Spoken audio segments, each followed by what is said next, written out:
Hello guys, আসসালামু আলাইকুম। আমি এখন রান্না করব বেগুন দিয়ে আলু দিয়ে পোয়া মাছ। পোয়া মাছটা খুব সুন্দর মতো পোড়া পোড়া করে রান্না করব।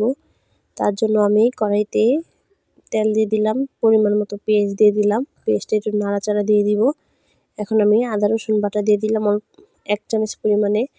এখন একটু পানি দিয়ে দিলাম, দিয়ে সুন্দর মতো নাড়াচাড়া দিয়ে এখন আমি 1 চামচ পরিমাণে হলুদের গুঁড়া, 1 চামচ পরিমাণে মরিচের গুঁড়া, আধা চামচ পরিমাণে জিরা গুঁড়া, আধা চামচ পরিমাণে ধনিয়া গুঁড়া দিয়ে দিলাম।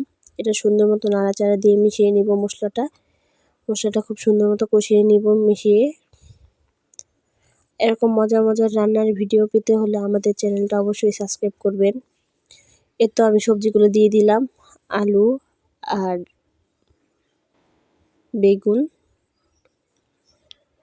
বেগুন তরকারি কার কার পছন্দ অবশ্যই আমাকে কমেন্ট করে জানাবেন। আমার তো খুবই ভালো লাগে, মজাদার একটা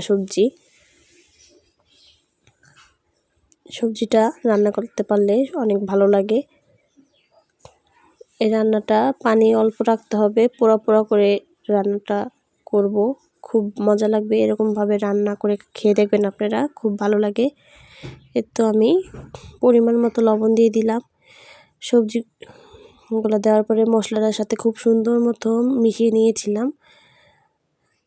পরিমাণ মতো লবণ দিয়ে ঢাকনা দিয়ে রেখে দিলাম 5 মিনিটের মতো। ঢাকনাটা উঠিয়ে আবার দেখলাম যে কী পরিমাণে হলো। আমি আবার নাড়াচাড়া দিয়ে দিচ্ছি, খুব সুন্দর মতো কষানো হবে এটা। তো এখন আমি নাড়াচাড়া দিয়ে মাছগুলো দিয়ে দিলাম।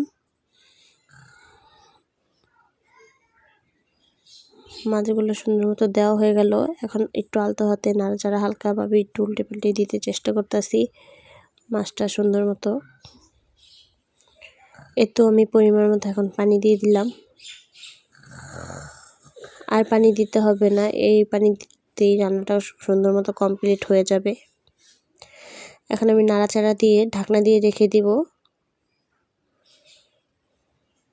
তো ঢাকনা দিয়ে রেখে দিলাম। ঢাকনাটা উঠিয়ে দেখছি কী পরিমাণে হলো রান্নাটা। রান্নাটা আস্তে আস্তে কমপ্লিট হয়ে যাবে।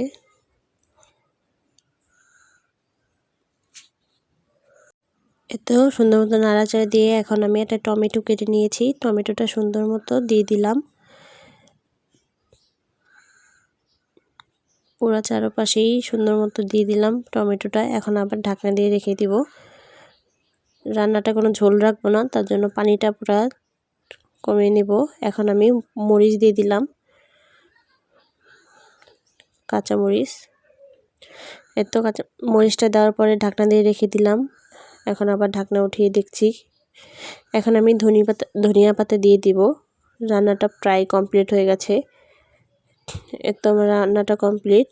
আজকের মতো এখানেই বিদায় নিচ্ছি। আল্লাহ হাফেজ।